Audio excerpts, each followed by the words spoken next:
This high top fade making all black men think he got the best lineup in the business, and it's a man unit. Then you ask it, why you not a movie star? I didn't want to be a movie star. This the same Negro that hated on Bernie with this same thing.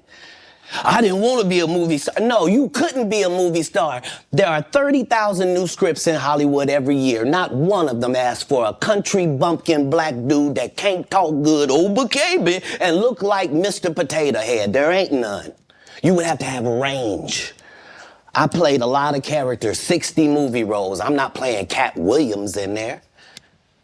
I don't know, Katt. We might not let you drink anymore the way I mean, we ain't even got... I'm not fueled by alcohol. I've had a sip, less than you. This is like Steve Harvey telling people he used to be homeless. That's my story. That's not his story. Steve Harvey wasn't never homeless. When Mark Curry was touring with him 25 years ago, he was making $3,000 a show in cash and doing 5 shows a week. They just tell the stories. Thanks to my wife, I'm where I am. You said that about the first wife. You forget that? You told us it was her. Then you went and married somebody else that think like a man. Like, what are you talking about? They think they can rewrite history. Guy Torrey did a beautiful special about the Comedy Store and Fat Tuesday, where he said that Steve and Cedric and Kevin Hart and Tiffany Haddish came through there and made... All lies. Steve and Cedric never performed at the Comedy Store at all. Tiffany was only seen at the Laugh Factory.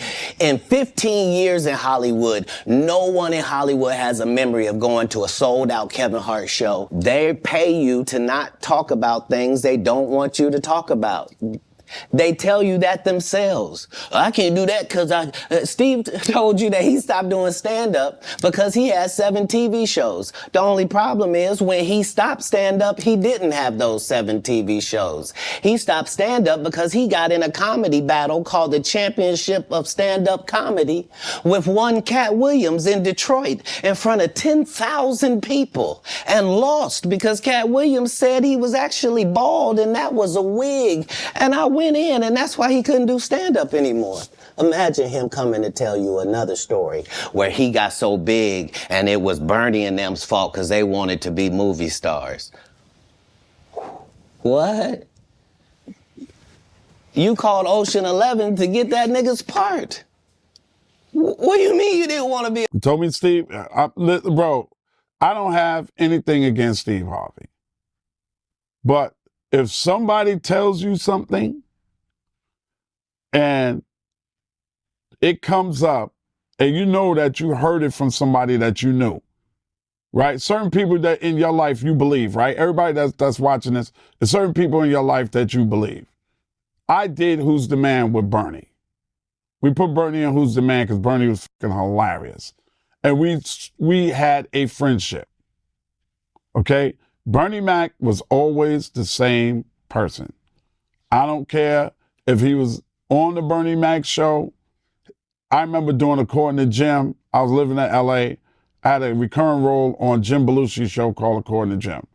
Right across from me was Bernie Mac's show, and it was on fire. He had the whole side of the building, like, you know, the poster that they showed on TV with him and the kids in the back and Wanda, the wife. That's where he filmed that. I have no idea that just because I know Bernie Mac that I could saunter over there and ask for Bernie Mac. So when he found out that I was across the other side of the lot, he sent one of his people to come get me, and me and him sat out and we had lunch and we smoked cigars, and he even took an extra hour just so he could kick it with me. Bernie is one of those people, like certain other people in my life, that I knew very well. If Stretch told me something, I would believe it because he never lied to me. Bernie told me something, I believed it because he never lied to me. He told me that when he got Oceans, Steve called the producers to try to get his role and even wanted to take less money, and the producers told Steve no. That's what Bernie told Ed Lover.